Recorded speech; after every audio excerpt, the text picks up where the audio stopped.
Hey guys, and welcome back to Let's Explore. Today we are going to be exploring Tempest Keep, or the Eye, also known as TK, not to be confused for the slightly dyslexic for Kael'Thas or KT. This is located in Outland, out in the Nether Storm. It's going to be over here on the far right over here of Manaforge Duro and the Cosmo Wrench. There's a flight path there, so it's pretty easy to get to.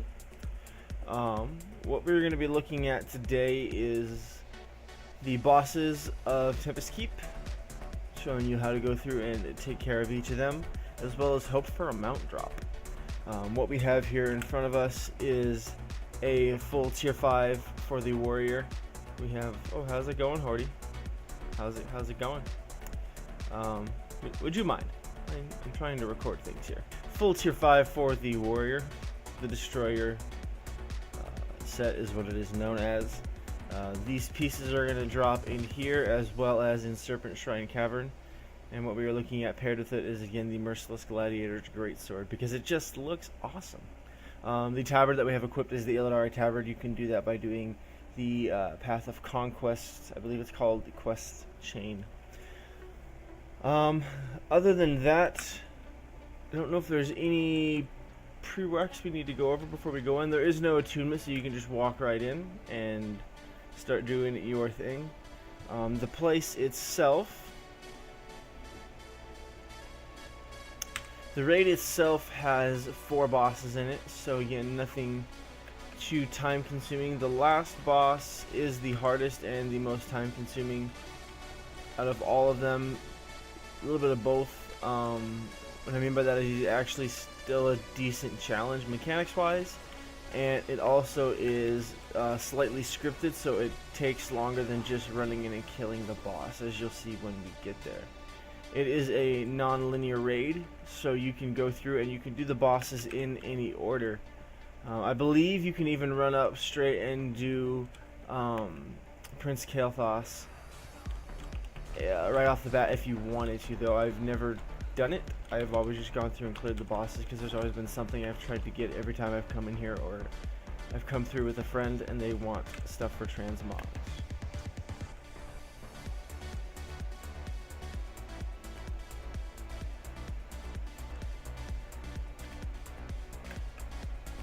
And here's mentioned this room here. As you can see, it's pretty open and spacious. There's some trash mogs along the sides here, and floating up above is the boss. So we're going to clear the trash mobs just out of habit. And again, if you are slightly under gear, you may want to clear the trash mobs just to make it a little bit easier on yourself.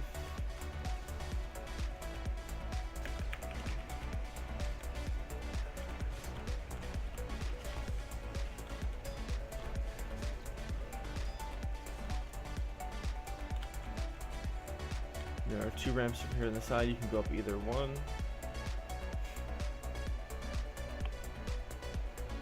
And I'm not going to worry about clearing the Phoenix Hawks up top. I'm just going to go straight for the boss himself.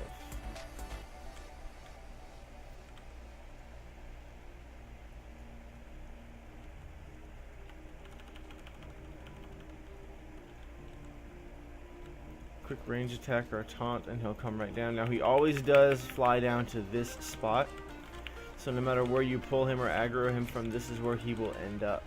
So I suppose it would be better just to come up this left side of the ramp, just since the boss is going to be right here. He will cast fireballs at you. He'll do a flame buffet, and after you kill him here, think it's over, but not quite, because he eventually does respawn down here. So we're just gonna beat him to the chase. There he has respawned again at 100% health.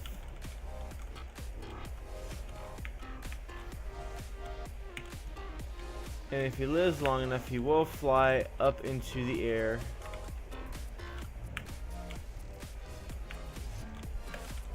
start throwing stuff at you, but I don't think he'll live long enough, so that's okay. Now there is a mount that does drop here in Tempest Keep, or the Eye, but it is not from him, though the model does look exactly like him. Hey, cool, battle pet dropped. Again, the mount, you're probably familiar with it. It does look a lot like him. It's the exact replica model, but that one actually drops off of the final boss. So don't be tricked into thinking you can just come in and do that first boss and the mount will drop. A couple pieces of loot that drop off of the first boss that are worth noting, which are kind of cool. If you're into fist weapons, Talons of the Phoenix, they look kind of cool. They got like little tentacle claw things on the end, as well as Netherbane, pretty cool looking one-handed axe. It's very popular for monks as a transmog for Mist of Pandaria as they were coming through and just trying to scrap together little pieces and things for transmogs. That was one of the more popular axes that we saw at the beginning of Mist of Pandaria. Now you can pick either side, because as you can see, each way has pathways up to Kael'Thas. We're just going to go here on the left, work our way back around to the right, and then we're going to go up to Kael'Thas himself. I believe our boss over here on the left is the Void Reaver, though I don't know for sure. If you are a class that is caster heavy, or is a hybrid class, such as like an enhancement shaman, specifically really, that to where a lot of your spells are going to be like able to be silenced, this boss may give you a little bit of trouble, more so just annoying, not necessarily something that will really threaten you to the point of where, oh my gosh, I might die, simply because he has a silence mechanic and it spawns and drops pretty frequently. So this fight tends to take a while when I come through on my enhancement shaman. For any melee classes, you shouldn't have any problems. Again, there's nothing that he really does that will cause any threat to you. Again, especially with DPS where it's at. And you should be able to do this whole thing with fresh 90 gear. Should be able to come right in with mostly blues.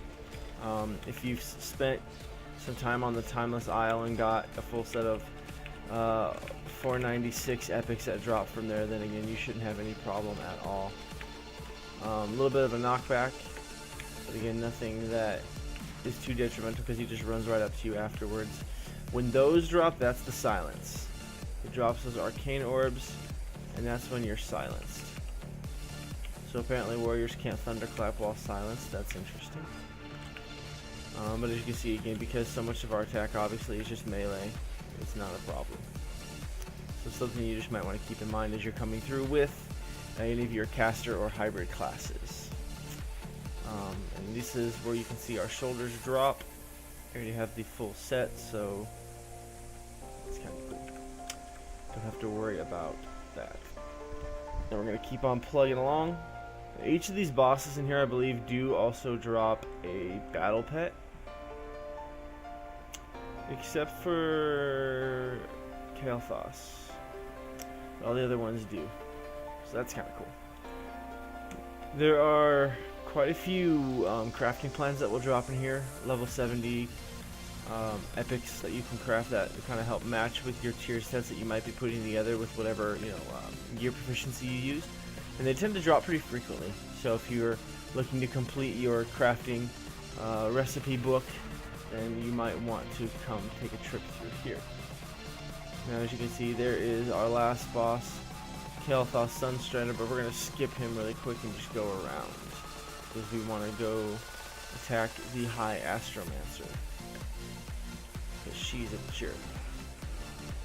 Actually, no, she's probably really nice, but we're doing a full clear, so she has to die. Clump together.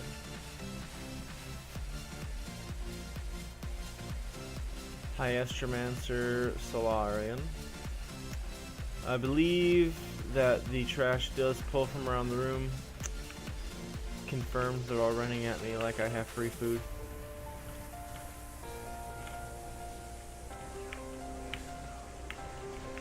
They cast heals, they cast AoE. As you can see, she does have a mind control mechanic, which will completely take over your character and drop you right there. So it is better to try to drop the adds first at the corner of the room and then DPS her down as quick as possible. Let's see if we can pull this off. Yep, and there we go. So keep your DPS pretty high for this fight, just so that you don't have to worry about that mind control mechanic. I'm glad we were able to show it off, because I knew there was something in this fight, but I couldn't quite remember. And I didn't want to just say that it was easy and then turn out I was lying. That'd be bad. So yeah, recommendations for this pull: clear the trash around the sides, just so you don't have to worry about them, and then save your cooldowns, pop your cooldowns for her, and just try to destroy her as quick as possible. Now again, if you're coming through with friends, I do believe that she only mind controls one of you at a time. So if you, again, with 2 people, more than likely, either way, she won't last long enough to use the skill anyways, but if she does, only one of you will get mind controlled, and so it shouldn't reset the fight. But again, as you can see, by yourself, she mind controls you regardless, and then that caused the fight to reset, which wasn't too big of a problem.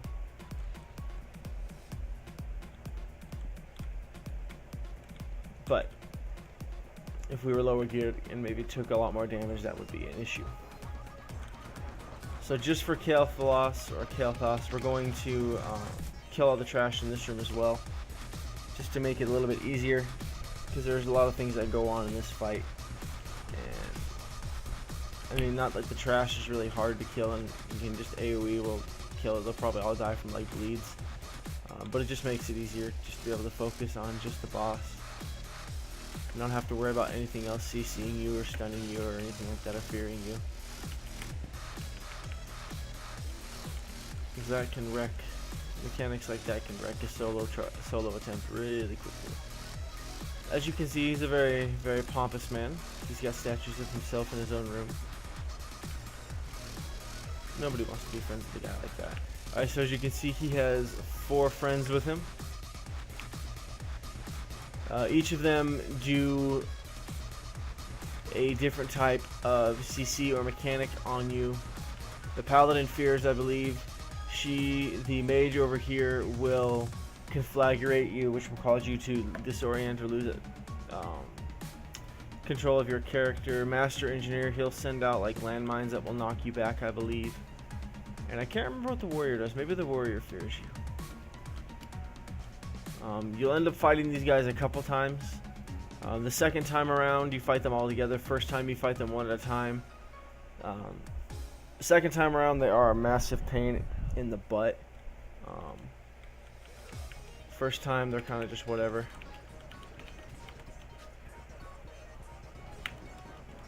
So he puts a bleed on you and what looks like a silence. So that's worth noting.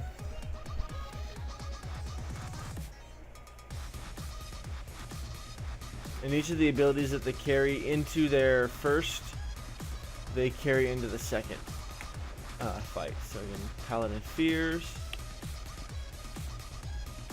And they don't hesitate to use their abilities either. They very, very quickly will jump in and just start blasting you with stuff.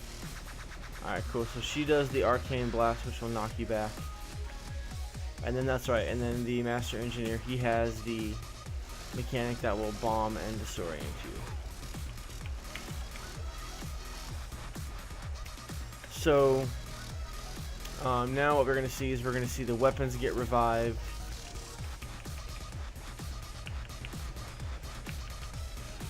Fight each of them. It's like some like Fantasia stuff going on with the cleaning, like brooms and stuff like that. Except this time it's weapons and they're trying to clean you up. If you are doing this with friends, one of you needs to pick up the Infinity Blade. That will cause, once you like attack someone with it, you'll need to have it equipped. Once you attack someone with it, it removes his mind control from you. Anything else is kind of whatever. You don't even really need to pick it up anymore. There's an achievement for it though, so like if you pick this stuff up for the first time, you will get an achievement for it, I believe. So that might be worth it. And if you'll notice, the fight doesn't technically stop even after you kill these guys and you're looting those bodies. But this is kind of some downtime to kind of decide who gets what, because those were important to the fight back in the day. You actually had to appropriately assign who was going to do what, because each one had a certain or specific role attached to it. Now there's a couple phases here for Prince Kael'Thas. Right now he's going to revive these 4 again. You have to fight them all at the same time. I do recommend trying to keep your back to a wall, just because of the knockback. It will send you around quite a bit. I'm going to try and kill her first. I recommend killing the mage first, then potentially the engineer if you can swing it, then the paladin, then the warrior, or depending on how much trouble you get into, the mage, the paladin, hunter, and then the warrior. The engineer puts the remote toy on you, which will stun you periodically, as you can see, and that just gets frustrating really quickly. A little bit of lore behind Prince Kael'Thas as we're chopping him up here. He was originally the Blood Elf leader, or what I should say High Elf, when they were originally part of the Alliance. A little bit of Warcraft 3 lore there for you. They felt betrayed and abandoned, because actually they really kind of were. And he was very, very bitter, very, very angry, swore vengeance, and when the Burning Crusade came out, he was not actually the Blood Elf leader at the time. The Blood Elves now have a different leader. His name is High Elf Lorthramar, I believe his name is. And their allegiance with the Horde is actually one more so of convenience, really, than out of obligation. Their 2 cents is that they feel the Horde have a better chance of actually winning the war, and so they just said, alright, we'll go with you because you seem the strongest. Now he will summon these Phoenix eggs, which are worth destroying, so they don't keep respawning. Prince Kael'Thas is now one of Illidan's lackeys. He serves Illidan. He's one of Illidan's generals, high advisors, and higher ups. His biggest interest, though, is seeing the Sunwell restored so that he can use it for his power. And you might think, too, if you're familiar with Burning Crusade dungeons and lore, you might remember that he was actually the boss of... Let's see if I can remember the name of it.